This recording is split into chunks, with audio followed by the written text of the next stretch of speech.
I'll start my video. Yeah, it's perfect. But I'm still going to walk around. That's okay, right? Okay. It's the bonus.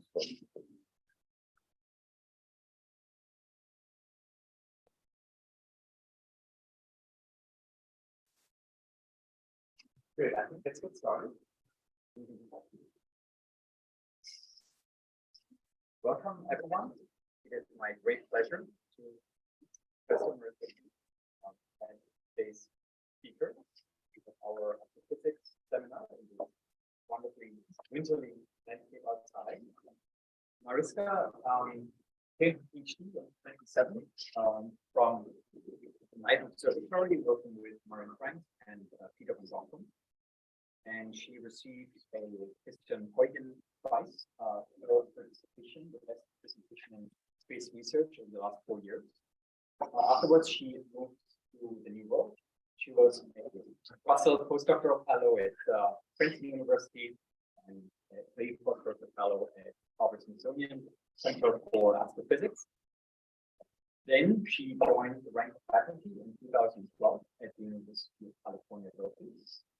And now, very recently, she returned home to Leiden Observatory as a full professor for extragalactic astronomy.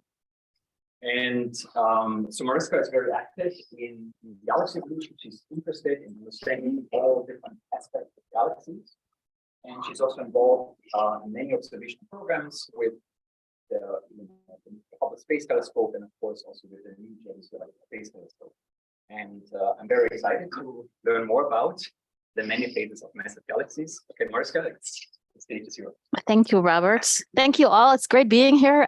Beautiful weather, especially when I'm talking to you. You can still see the nice snow in the background. And it's my first time in Zurich, so I've been enjoying it a lot and meeting with many of you. So, but I'm also excited to share a little bit what I've been doing in the past few years and what I think is how massive galaxies are evolving over time and what are still the big questions out here. So here you see an overview of my collaborators. This list is definitely not complete. There's many more. In blue, you see my former or current graduate student that have been doing a lot of the work, of course, and also some other collaborators like Robert, who we've been collaborating on several projects. Okay, but let's start first with massive galaxies. Why do we care? So massive galaxies, they're the most extreme systems that we know in the universe. So because they're so supermassive, they must have formed the earliest. So they also are very good probes to actually inform us something about the conditions in the early universe. And of course, we also know that they now, in particular, that they host the most massive black holes, as we know about this galaxy, M87 over here, for which we now have such a nice, beautiful image. And massive galaxies have been major probes for a large-scale structure of the universe and to really understand cosmology. So they have a lot of importance, not just for galaxy formation, but for a lot of other things. And that's why it's so important to understand them well. But do we understand them well? Well, actually, we don't. And if we just look at a simple image of a massive galaxy in the universe today, we don't actually really know when and how it was formed. And we also don't really know why it's predominantly quiescent. So why is it no longer forming stars? What is really going on there? So we've learned a lot over the past many decades, and in particular from low redshift studies. So this is a pretty famous plot from Bridget McDermott. This is from the Atlas 3D survey. And I think this is one of the most beautiful works that really show you how massive galaxies, particular quiescent galaxies here, most of the massive galaxies are quiescent, have stopped forming stars when they formed their stars over cosmic time. So here you see the mass fraction versus the look back time. And what they did is they divided the whole sample into different mass bins. So blue are the lowest mass galaxies, and in red you see the most massive galaxies. And what you can clearly see, this is work similar to Daniel Thomas has done, is that the most massive galaxies formed the earliest in the history of the universe, and the less massive galaxies formed over a much longer time and have they're much younger. So this is one way of doing it. So really looking at massive galaxies today, this has been done using absorption lines in the stellar atmospheres, using chemical abundances, which I'll come back to later. But another way, of course, that we have as astronomers is we can also just look back over cosmic time. And that's what, of course, a lot of us are doing. And here you see another pretty famous figure by Kate Whittaker. And this is the star-forming main sequence. And so this figure now is going back over cosmic time. So it's directly witnessing galaxies at earlier times. It only includes galaxies that are forming stars. So keep that in mind. And what this work and many other works have shown is that there's a very tight, there is a relation between star formation rate and mass, such that more massive galaxies have higher star formation rates. But this relation also evolves over cosmic time. So the earlier you go, the higher the star formation rate. So what do you know from this? Well, you actually only have to know a mass and a redshift, and you can already predict what the star formation rate is going to be. So this has been a pretty powerful probe to really understand how and when galaxies form their stars. A similar way to do this, but independent, is just count galaxies as a function of their mass, the mass functions. And also quite a few people have been working on this. So this is from one of the most recent papers by McLeod. And here you see the mass functions. And now I'm only showing you quiescent galaxies of how they evolve over time. So here you see the number densities, the mass. This is all stellar mass. You see in red, the lowest redshift, or actually even a dotted line, that's the redshift 0. And then in black, you see redshift 3. So quickly glancing at this figure, the first thing you probably notice is, oh, the high mass n, pretty much the same, right? And then there's still some evolution over here. But keep in mind, this part is, there are very few galaxies, extremely difficult to do.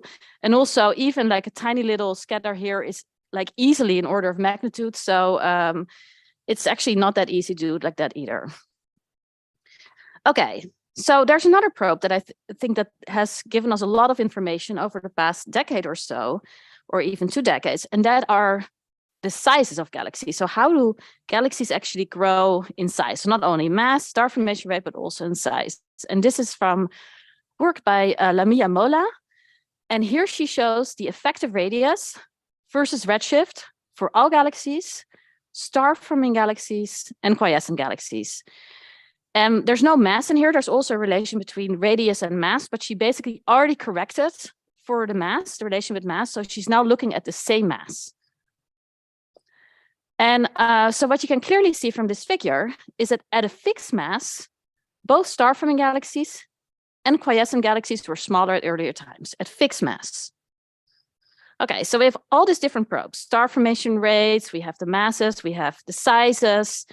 And if I now put this all together and think for myself, so how do galaxies now actually evolve? Then I'm getting to this picture. And this is a very, yes? This is a physical radius. Yeah, so it's really the physical radius of the galaxy, the half-light radius that we're showing here. So if you really put this together, think like, what does it now mean for how galaxies evolve over cosmic time? Well, I divide this up into 3 phases. That's why the name of my talk. And I put them into this in this toy illustration. So we have star formation rate on the x-axis. We have mass, on the y-axis, mass on the x-axis. And then I'm scaling the pictures, which are just like for illustration by the half-light radius. And then first, galaxies are forming stars. There's a star forming phase, and then they become slightly bigger over time. The star formation rate is going up. Then at some point, the star formation stops because we know we have all these quiescent galaxies. So something must quench the star formation. Then it's a lot of them are already pretty quiescent at early times, but then they still look very different from the quiescent galaxies we today. So there's still something going on here, and I call this the quiescent growth phase. We don't really know exactly how that works, but I'll come back to that later. So this is also illustrating the different things I want to talk about today, about those different phases. And I think in all those phases, we still have really big questions of what and how this is exactly happening.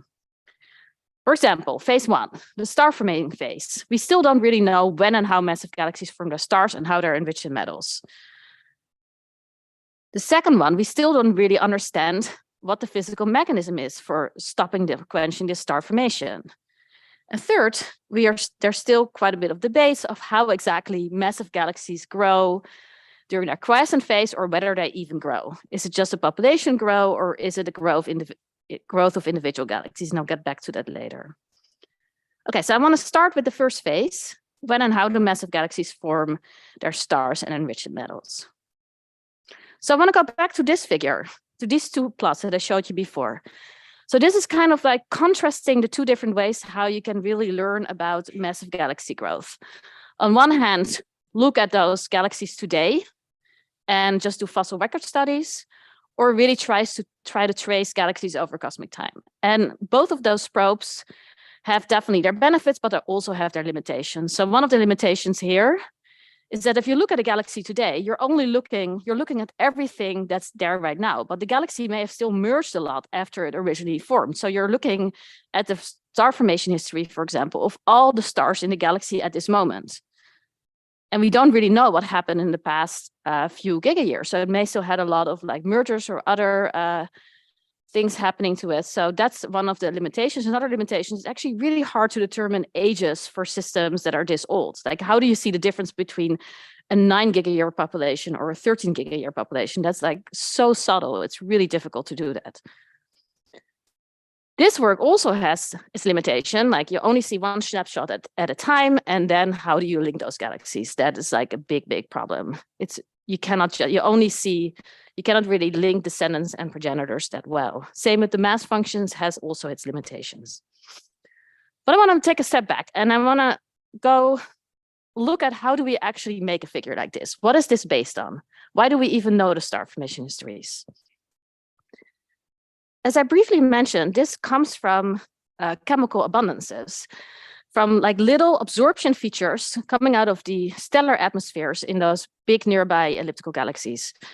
So these small absorption features, you can get like different chemical abundance measurements from, and from there you can kind of figure out something about the star formation history. So, and this comes back to two different pathways of enrichments. So on one hand, we have enrichment by core collapse supernovae. And let's now imagine initially, like when you just start forming stars all at the same time, you have those core collapse supernovae that go off immediately. They're gonna enrich the surrounding medium with alpha elements. And then you're gonna have, like, if this is the first starburst, you're gonna have new star formation. Those alpha elements here are immediately gonna be recycled. And that's how you get your alpha elements up. Now imagine that this is your star formation time scale, but eventually you're also gonna have type 1As. But the type 1As, they come from the white dwarfs. So it takes some time before the first white dwarfs are going to go off. And the white dwarfs, the type 1A supernovae, they're going to enrich more in iron peak elements. And so if this is your minimum delay time, and your star formation time scale is shorter, and eventually the type 1A supernova are going to get off, those iron peak elements are never going to be recycled again in the next generation of stars. So what you're going to get is, for short star formation time scale, very high alpha over iron. So you produce a little bit of iron here in the core collapse, but all the iron, most of the iron that's produced in type 1A, you're not gonna include in the next generation of stars. Because your star formation has stopped. Because if you have a super short star formation time scale, you're not going to include it. But if you then make the star formation time scale a little longer, like here, then you're also gonna recycle all the iron peak elements, and that's what you want to get the lower alpha over iron. So a short star formation time scale will have very high alpha over iron, and long one will have a low alpha over iron. So it's whether you're gonna recycle those type 1A products, yes or no.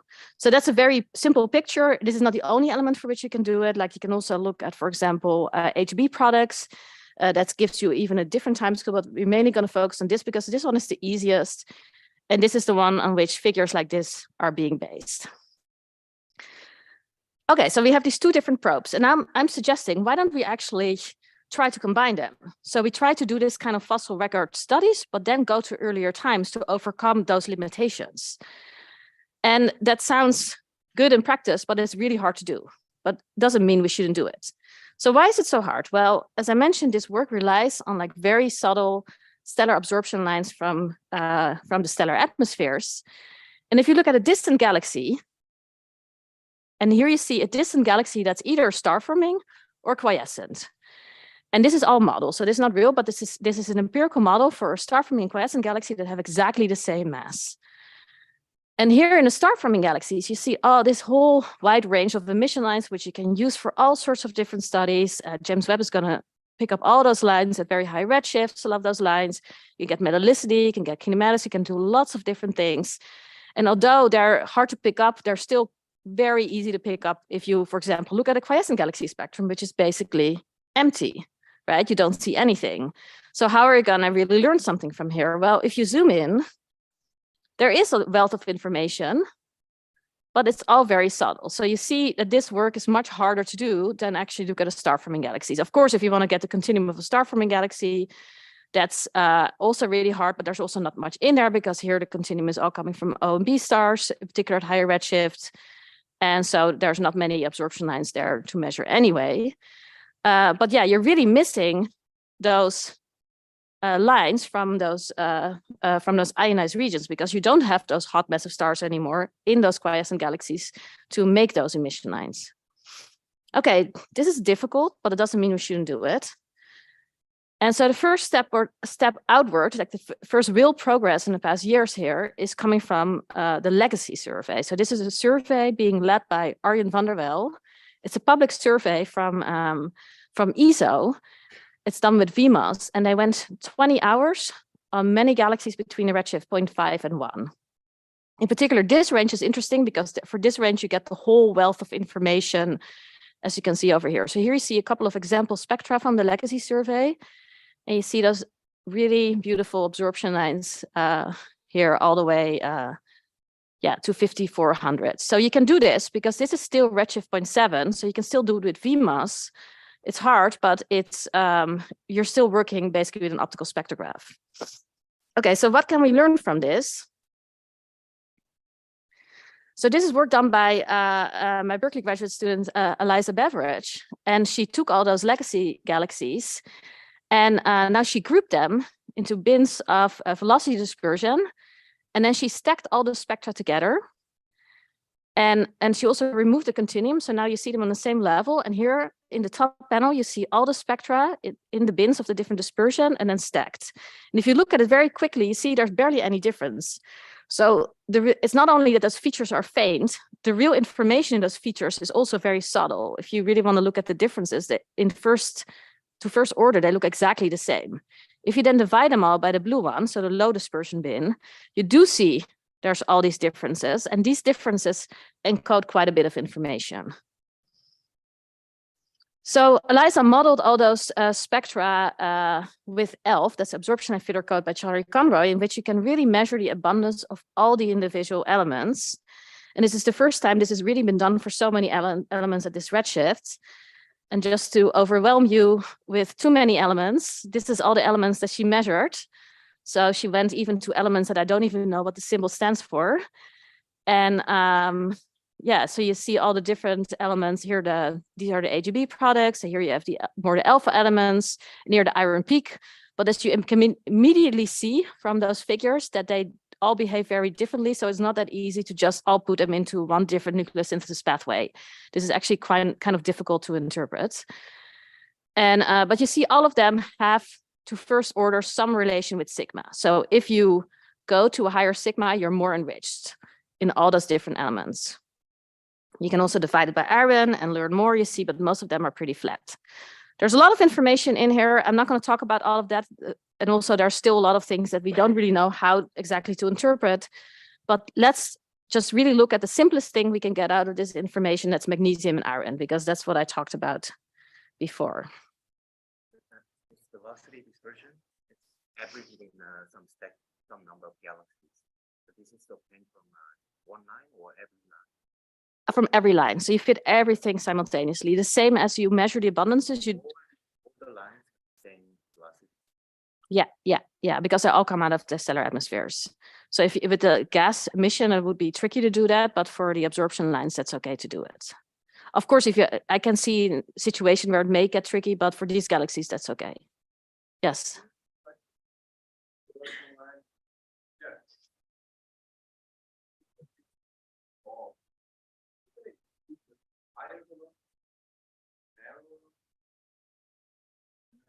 The higher velocity dispersions.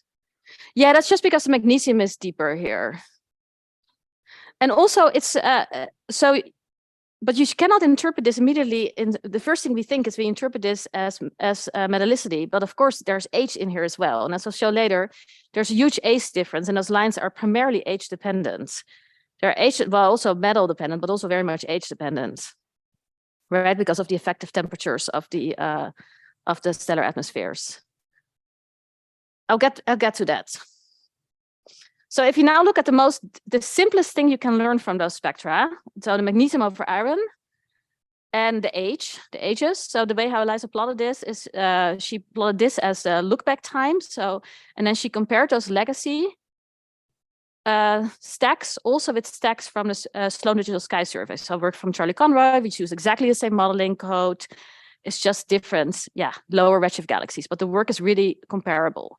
What you can see at legacy, there's actually a magnesium over iron is pretty flat. There's maybe a slight trend, but it's pretty flat.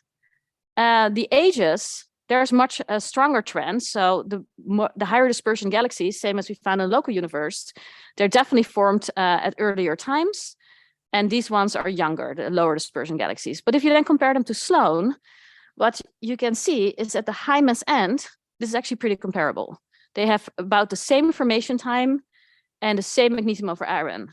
But the big difference is really at the low dispersion end, and that's over here. So this tells you that those most massive galaxies at 0.7, they're pretty much already in place. They don't have to do much. Their magnesium over iron is just going to sit there, because a galaxy that's quiescent, the only way how you can still change the magnesium over iron is not by star formation anymore, because it doesn't form stars, but it's either by adding more galaxies to the population that have different abundance patterns, or by merging. So that's how you can change it too. So in this regime, we definitely need some evolution, either by merging, but merging, it's really hard to get those down. So the major explanation here is that this population is just part of this population. So you have to add a lot of other galaxies at the low dispersion bin. So a lot of the galaxies at this velocity dispersion that we see in Sloan today, they were not yet quiescent at these times. That's kind of how you should interpret it. Yeah, well, they're not exactly selected, but they're both quiescent. Charlie's sample had a little bit like stronger cuts, but we looked at all the different cuts and that couldn't explain this. So this is all, it's really that you don't, like a lot of the galaxies here, we're not quiescent yet at these redshifts. So you really have to add more in. But we're mostly interested in those very massive galaxies, and you see at redshift 0.7, and they look pretty much the same. So we really have to go to even higher redshift to figure out what's going on and to learn more about those systems. So that's what we're trying to do. But now we have to go to infrared wavelengths, so it becomes definitely a whole lot more complicated. So this is work we did actually quite some time ago, but not much has happened in this field because it's still extremely difficult to do this.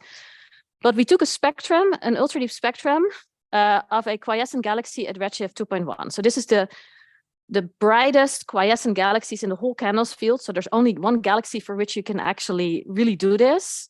And so Charlie and I got a lot of time on this galaxy. We also observed it with the MASDEF survey, and then Sierra Belly got like a lot of data in another band. So we added all together. And then we got this, this really nice spectrum. So it may not look as nice as the other one, but this is redshift 2.1. The universe was only 3 billion years old. And we can, for the first time, we could actually observe those iron lines. You see magnesium, see the Balmer lines. In black is the spectrum. In red is, again, the best fit model using that same code that I showed you before in the absorption time filter code, in which you can change all those elements like individually. Okay, that's cool, but what's more fun is our results. Because in contrast to the legacy comparison, for this galaxy, we found like an extreme abundance pattern. So the magnesium over iron is like way higher than anything up to redshift 0.7 and in the local universe. So the pluses here are nearby galaxies from the Conroy and von Dockum sample. And the other points here are stacks from the work by Jean Choi up to redshift of 0.7, and everything is pretty much around at the same level, same as we found also with the legacy stuff. But this galaxy, and we fitted it with two different model assumptions, has magnesium over iron of 0.6, which is extremely high. And if you then compare it to chemical evolution models, which we do over here, then you find that the star formation timescale is very, very short. So it's only 1.1 to 0.2 gigayears. So there's no time yet for the type 1As to really pollute the material. So all we're seeing here are core collapse products. And the past average star formation rate must have been like around like 1,500 to 3,000 solar masses a year. So as I told you, this is really hard work. There's another study who did eventually in 2020 something similar, Jafari Yazana et al. So working with Drew Newman. And so they observed the lens galaxy, even at smaller error bars than ours, but ended up somewhere here. So found exactly the same super high magnesium over iron. I have to be honest, though, they found also a very high iron abundance, so high that it doesn't even fall on this figure. And that is even more puzzling because at least we found like a low iron abundance, which you expect with this high magnesium over iron. So there's definitely quite a bit of puzzles there. So we clearly need bigger samples. We need more galaxies because from 2 galaxies, they can all be oddballs. We cannot really learn anything. So we try to do this with KEK. So we're trying to get, we obtained spectra now for 20 of such galaxies between the redshift 1.4 and 2.3. Here you see 2 more examples of redshift 1.4. These have been published. These are still, this is redshift 2, and you see how much harder it already gets between the 2. These ones we're still working on it. And the few that we've so far put on the figure, this is redshift 1.4. You see at lower masses, they actually follow the relations again. Error bars are huge though. And there's one galaxy at 1.4 that is much more massive, and it may be actually more offset, but it's not as offset as the redshift 2 galaxies by us and Jafari Yazana, but it's also lower redshift. So we clearly need more galaxies, but you see that even with a bigger sample from the ground, these error bars stay so big, and that is a problem. And you want to go to lower masses, and you want to get those error bars down. And the only way how you can really go to lower masses and get good abundance measurements is with James Webb. So we got a Cycle 1 program. And just to illustrate what we would get, because we don't have our data yet, unfortunately, we're scheduled only like November next year. So we still have another year to wait for the data, but that's also good because then we can wait until all the errors have been fixed and all the problems are gone. But imagine if you now have like a much lower mass galaxies, and not the highest ones highest mass galaxy we already did with from the ground with MOSFIRE, but a lower mass one. And we would use MOSFIRE, which is still the most powerful spectrograph from the ground.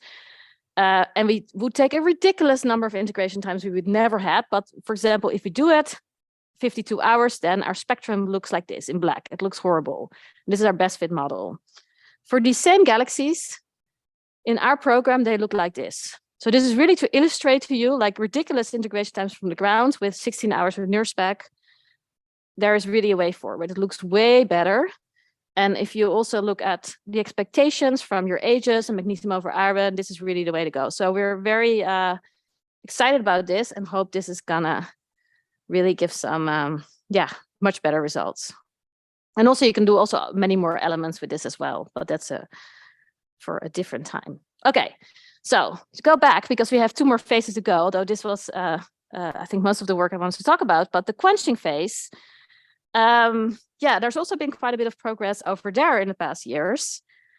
And so here the big question is, what is the physical process that is responsible for stopping the star formation? And is this process also responsible for some structural evolution, etc.? So we've heard a lot, many people here have also worked on these different scenarios of how to actually do this.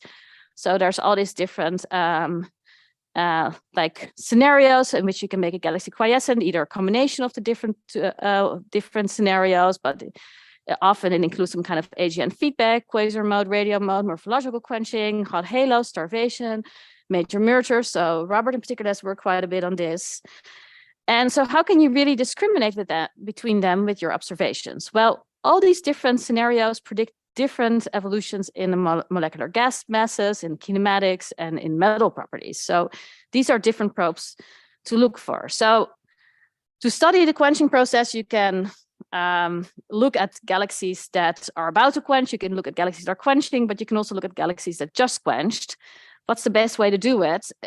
Well, we clearly want to do all, but what we try to do is look at the post-Starbursts, so the galaxies that just recently quenched, and try to use them to learn what processes could have done it. So this is work from the Squiggle collaboration that Robert is also a part of. And this is from work by my former graduate student in Berkeley, Ranzis. And what we did is we selected 1,300 post-Starburst galaxies from the Slow Digital Sky survey at a redshift between 0.5 and 1. So Starburst galaxies are very common at high redshift, but the problem with high redshift is so difficult to learn anything from them because they're so faint. They're very uncommon at low redshift because, yeah, most of the galaxies we see in the universe today, if they're post-starburst, they're not major post-starbursts. They're more like these E+A galaxies. They just have a recent burst, and we want to have those galaxies that just really quench their major starburst. And so that's why we went to redshift 0.5 to 1, in which we can still find those galaxies, but they're still rare. But that's why we use Sloan to select them, because we have such a huge area. And we found 1,300 of them. And here you see 2 examples. And for 13 of them, we took ALMA observations, CO observations. And here you see what we found for 2 of them. So this was the first 2 galaxies we published, and both of them still had a lot of molecular gas. And this was really puzzling because these galaxies were post-starburst. They're supposedly done with their major star forming mode. They have very low star formation rate, a few solar masses a year. And still they had these huge molecular gas reservoirs, which were just sitting there dormant, not doing anything. So what is going on? So we started off in Ren's paper with 2 of those galaxies. And then in Rachel Besanson's paper, we added a bunch more. So we had 13 in total. We found that a bunch of them were not detected and a bunch of them were detected. So these ones are all offset from what we expect from the local star forming and from the redshift 1 star forming relations. And the non-detected ones we stacked, and they're closer to where we expect them, but these ones are really off. And so for all of them, the molecular gas is much larger than what you expect based on the star formation rate. And what's interesting is none of the current theoretical models can really explain how you do that. So why is this molecular gas not forming any stars? What's going on? So the first thing, one of the things we did was to, here you see more comparison of low redshift ones. And this has actually also been found for low redshift starburst galaxies as well. So this is the work by Decker French. And you see they're also offset, but not as strongly, most of them, as the one that we found. So if you take those 13 galaxies and you compare them to how old they really are or how long ago they actually quenched, you see that there's a strong relation. So if you look at the galaxies that are the youngest, that's the ones over here. These are the ones that still have quite a bit of molecular gas. But then if you're a little older, and this is measured by the D4000, but you can also use different probes, then you see suddenly they have no gas anymore. So that gas is still around for some time after they quenched, but then it quickly disappears. So that's kind of what's happening. You can also look at the AGN fraction, the AGN incidence, and you find something similar. So this is work by Jenny Green, who's also a part of the collaboration, and you see that if you go to the very young post-starburst, you find a very high AGN fraction, and that fraction basically plummets if you go to little older ones. So of course, this can be a coincidence. It doesn't have to be causal, but it's still interesting to see what's going on. So this is still a big question that we cannot address. So we have several programs to kind of follow up what's been going on, to get different transitions, to get a better idea whether maybe it's the density too low to actually form stars. We're also trying to get higher resolution data. So this is still a work in progress. But another thing that the Squiggle collaboration gave us was really nice kinematic maps from GMOS. And we found another very interesting thing, and that is that this is the only one for which we could really do this very well, is that this galaxy is still rapidly rotating. So it quenched and it's still rapidly rotating. So this could mean that the quenching process is not destroying the rotation. It's not actually destroying the rotation field. And this has also been found at higher redshift. So there's 3 galaxies beyond a redshift of 2 that also have some resolved kinematics. This is extremely difficult work. So from the ground, you can only do this for lens galaxies. So this is from the work by Drew Newman. And here you see the rotation as well.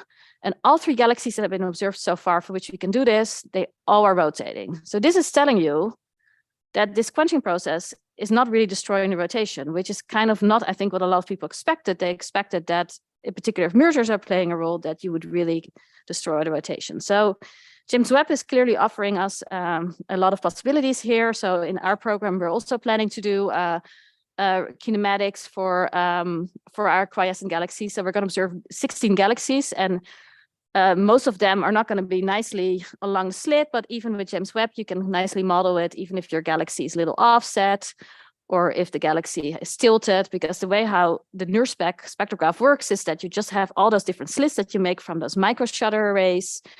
And then, yeah, some of them will be nicely centered, but most of them will be slightly offset also to the top or the bottom. So it's definitely going to be challenging, but it's also possible.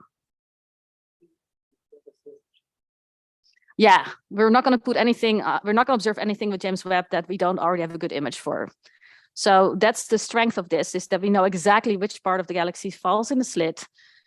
And then we can forward model everything. And because the first, like what most people do nowadays is do IFU. But if you do IFU observations, integral field unit observations with James Webb, which you can do, you can only do one galaxy at a time. And we want to do many more. And I'm not convinced that you really need it. If you just know exactly what part you're going to catch, if you know what your, like if it's completely round, of course, it's going to be hard, but most of them, you will see what the major axis is, and you can pick up rotation.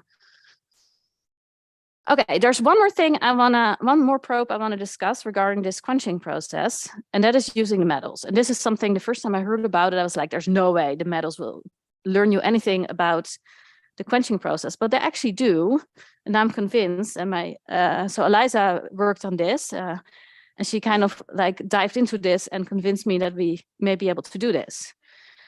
So this is from a paper from her from 2021, in which she again used a legacy sample so these quiescent galaxies at 0.6. Now she doesn't look at stacks, but the individual ones.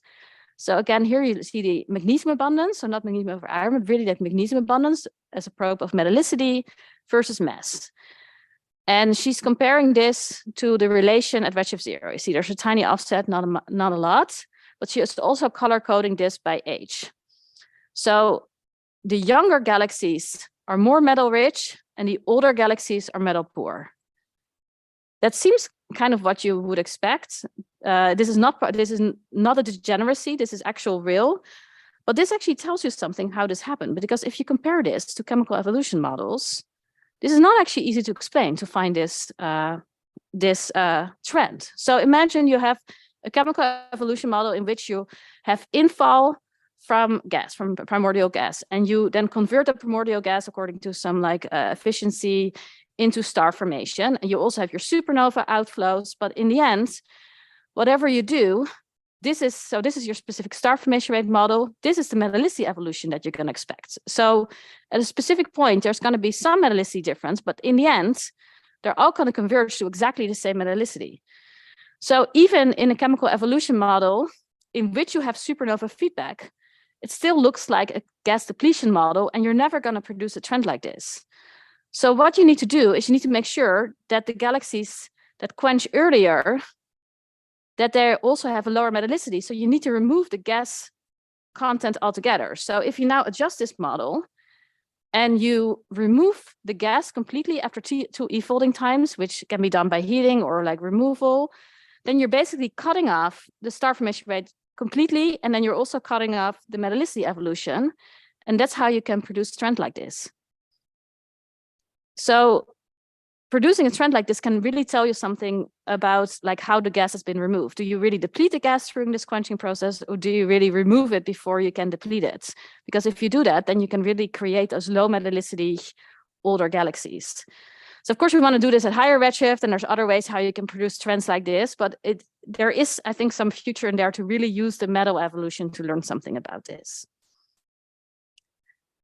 Okay, last, and I'm just going to be brief, this quiescent phase.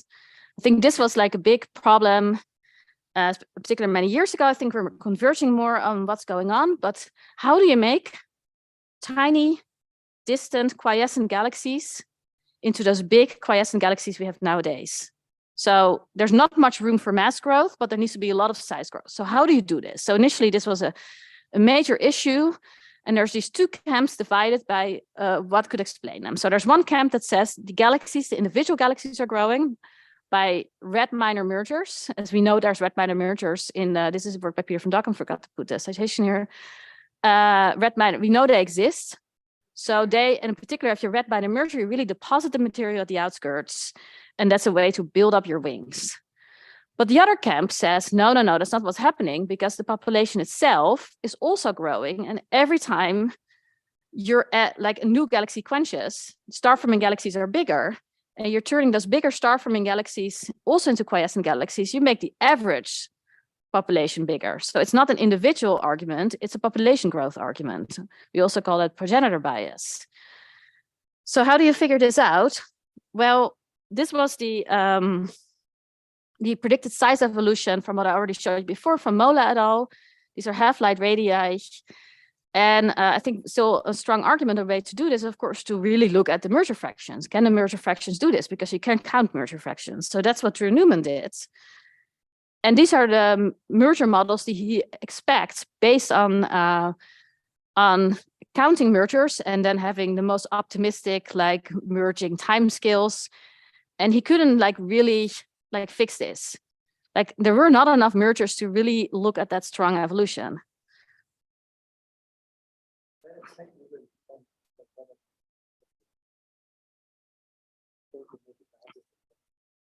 Yeah, but he has different models, and these were already his most optimistic ones because these timescales were already not ideal. So, but there's a problem here, and that is this is half-light radius. And that's what we always do. We measure half-light radii because it's hard to do something else. But Renzi, former Berkeley graduate student, she actually measured half-mass radii for everything and found that the evolution is not as strong. And she did the same for star-forming galaxies, and for star-forming galaxies, the evolution is almost gone if you do this. Like it's really minor what's left of it. But for quiescent galaxies, it's also less. And now you can see that the merger model can really do it. So what's happening here? Well, the color gradients are evolving over cosmic time. And the color gradients are much stronger today than they were at earlier times. And that's why a lot of the evolution that people initially found is actually just exaggerated. There's still some evolution, but it's less than what we expect, and in particular for star-forming galaxies, it's even less. Okay, so how does this really work now? So the other thing that Rand did is now she divided all the quiescent galaxies into groups based on their inferred age, and then she looked at their density profiles. So here is the mass density versus radius, and each of those profiles is a different age group. And here you can zoom in the center, and you can see that the center, they all almost have the same mass densities, the same profiles. But if you go at the outskirts, you see that they actually are really building up the wings because these are older and these are younger. And if you would measure the half-life radius for those different profiles, you indeed see that the half-life radii are increasing. And also the interesting thing is that the color gradients are also changing. Okay, so time axis goes like this. So this is in time, you're building up those wings here. You make the galaxy more massive, not super much more massive, but a bit more massive, and you make it bigger. And you're increasing the color gradients because this is a strong color gradient and this is a very weak color gradients. And the color gradient is in such a direction that here the outskirts are blue and the inner part is red. So initially you start off with a more homogeneous stellar population and you end up with a population that's really blue at the outskirts, which is consistent with this picture that you could really build up those outskirts with blue material. So in particular, if you're merging with tinier, less massive galaxies are less metal enriched, so they will be bluer. And that's really a way how to do this. Last figure I want to show, this is also consistent with explaining this problem. So we found those extremely high abundance pattern, but how do we get those galaxies down? Because we don't find those galaxies today anymore. So those abundance patterns need to change. This galaxy is not forming stars anymore, so you're not going to do it. So we need to get this galaxy down. Well, if it has 10 mergers with galaxies that fall over here, then you can actually move it somewhere over here. If you double the mass and you have all minor mergers from 1 to 10. But then you assume that the smaller galaxies have abundance patterns that fall over here, which is not necessarily the case. So this is definitely still a big puzzle. Also, this is not necessarily consistent with if you actually look at the gradients of the abundance patterns that people found in the local universe, because the cores don't actually seem to survive either. So there's still a lot of puzzles there. Definitely not done. Okay, that's where I want to end. So just to briefly summarize, go back to my illustration. So what have we learned? Well, massive galaxies in the early universe do have extreme abundance patterns, at least the few that we have observed so far. It says they formed their stars really early in extreme bursts. We do find a few of those really extreme bursts indeed. If you look at, for example, at the Herschel data, but hopefully also with James Webb, we're going to find more of those progenitors directly as well. Phase 2, what have we learned? Well, these galaxies, massive galaxies, directly after they're quenched, they can still have large molecular gas reservoirs. They can still have significant rotation. And the other thing that we think is happening is the gas removed abruptly and it was not depleted. We know this either from the squiggle survey because we saw that it disappeared very quickly, but also from the work with the metals, it seems like it also had to be removed very quickly. And finally here, we found that the color gradients, mass profiles, and the evolution abundance patterns are all really pointing towards the same picture in which lots of the size growth is happening because of the buildup of accretion of smaller galaxies. But it doesn't happen, the other scenario doesn't happen because we know the population itself, in particular at lower masses, is still growing a lot. So the progenitor bias is also contributing. But it depends a little bit what redshift and what match range you're going to look. So that's where I want to end. Thank you.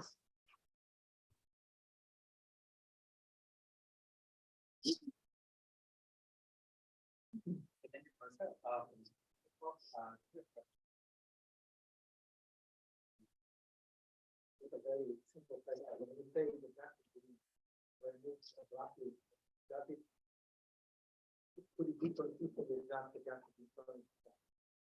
No, because if it was turned into stars, then for squiggle we would need higher star formation rate, and we didn't have them.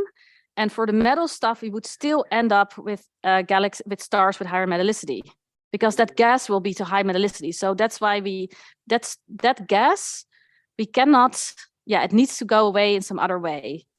Yeah, remove it or heat it or something. Yeah. Just remove from the star formation, but it's still there. Yeah, who knows? Like dissolve, like I don't know. Like in a warm. Or an AGN. Yeah, an AGN outflow could do it. Or we actually have a recent paper in one of the squiggle galaxies. It seems that a merger may actually have thrown some of the gas out. You would then expect it maybe to fall back in. I don't know. Like, yeah, it's up to you guys to figure out. We'll just get the observations. One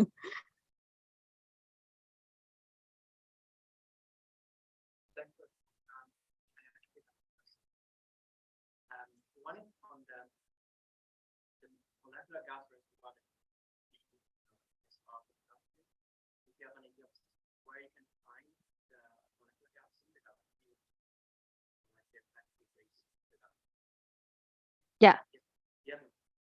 Well, that's an excellent point. That's for the first sample, for the 13 galaxies that we did. Initially, we didn't know whether we're going to find it. So the way how these observations are designed, that we used, like if you want to specifically with radio, you don't want to resolve out over it. So you need to have a very poor resolution to first find it. And the next step is to get higher resolution data. So at this moment, we don't actually have a good idea where it is.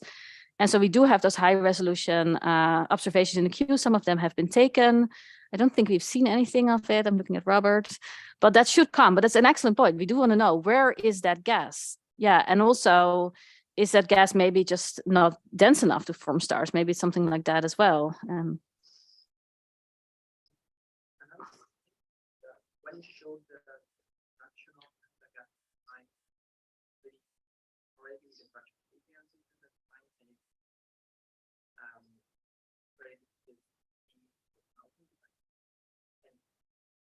and you said it's approximately 8. Yeah.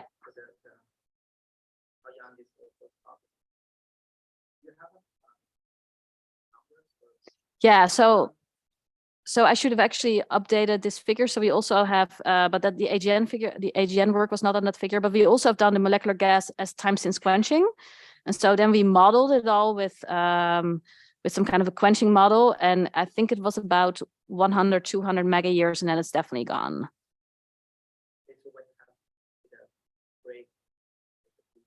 Yeah, yeah. I think it was 100, 200 something. Yeah. 200. Yeah.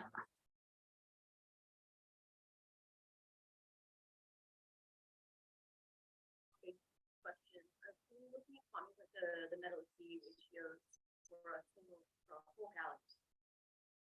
Is it always enough to just look at the quantum value, or is it looking something right now looking at like spatial differences? Yeah, that's a very good point, because you're integrating out. And if you look at the individual stars, as we think apogee, right, it looks like this. And you don't know, like you have this figure, like normally you look at like magnesium over iron versus the iron abundance, and you have like this, I think everyone knows this figure, you have like this plateau, and then it goes down, and you can shift it all to the right, and now you're averaging out. So you need to know how you populate it, what the location is. So yeah, like definitely it would be way better to have individual stars, but this is the best we have. But I do agree with you. At some point, we want to go back and see, because we do have those chemical evolution models that do model out of it, but to really understand this better, it's like what, yeah, that's you're definitely missing things. That's true. Yeah, maybe that look like it doesn't work now could be revisited.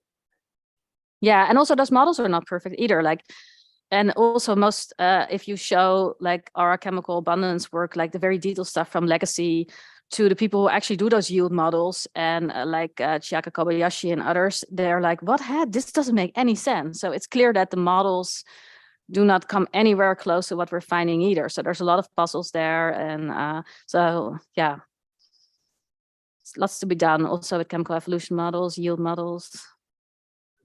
Looking into the future, what will you gain when you do that?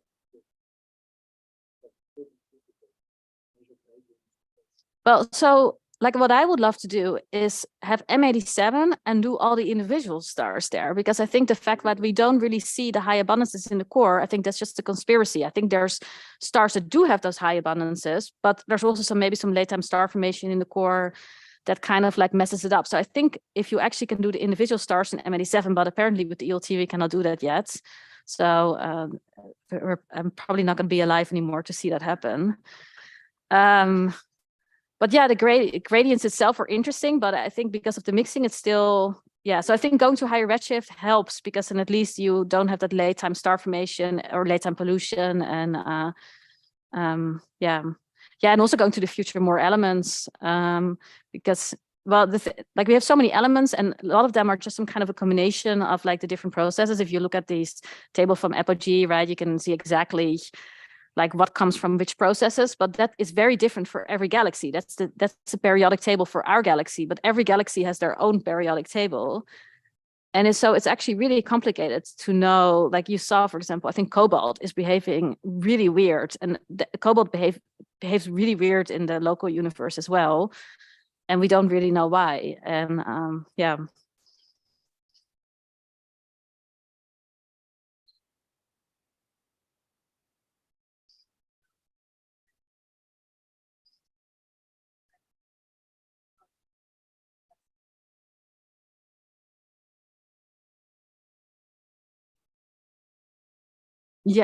Yeah. So our data is not IVU data, but we do have the slit data, indeed, like the resolved data. So yeah, that's the hope, is that it should be.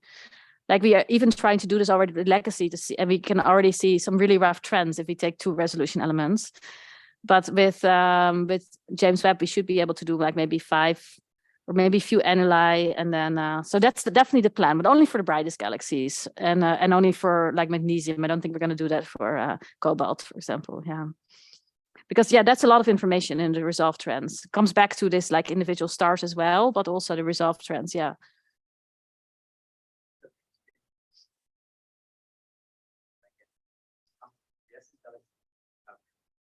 Different IMFs. So how can we understand this if Quiescent Galaxy is formed by quenching stuff?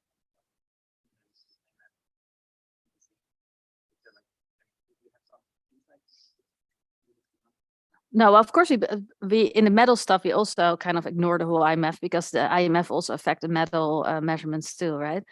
No, but I think that's why we need to go to high redshift, because in the local universe there's all these inconsistencies, and I now read that maybe they think that the IMF is actually different at is not as like this like whole like von Dackelman-Conroy like super steep slope, that's actually only happening in the last so many years. And so yeah, I'm not really sure exact, but I think we need to do that work at higher redshift, and then we can really try to figure out if that's, yeah, are these the stars that are initially formed in the early universe, or are these the stars that are formed later? Is that IMF do those super high redshift galaxies already have this IMF? I don't know, because that would also be a problem. I think it would be a major problem also with the kinematic studies, because at this moment it's really perfect, and if you would add with a Krupa IMF, right? And you add a lot more stars in, then like our dynamical masses are way too low. And That would be good because I mean, for us,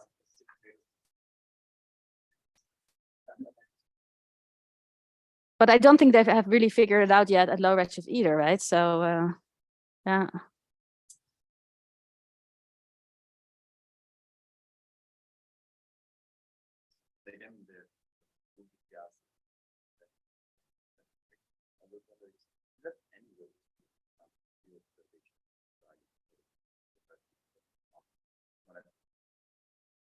Yeah, so we actually, in a few of those heavy metal galaxies, we also, and these are transitional, so post-Starburst galaxies, we find these huge ionized outflows, and they really look like AGN outflows. Are all in the BPT diagram in the AGN regime. And so these are the ones in which I think we should really also observe with ALMA. We tried, but they rejected our proposal to really see if we can find some CO outflows as well. And but yeah, I don't think we have seen like really in Squiggle, we only have 13 and 6 that are detected. And we have this one galaxy that has this huge like tidal feature weird thing going on.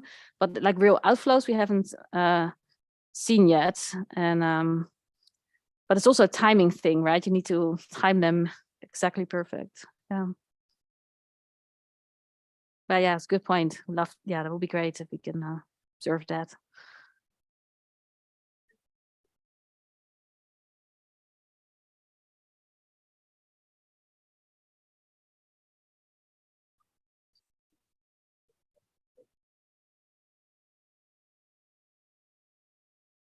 she sits there and she's one topic. Yeah, there's no number here, but yeah. Okay, let's give them.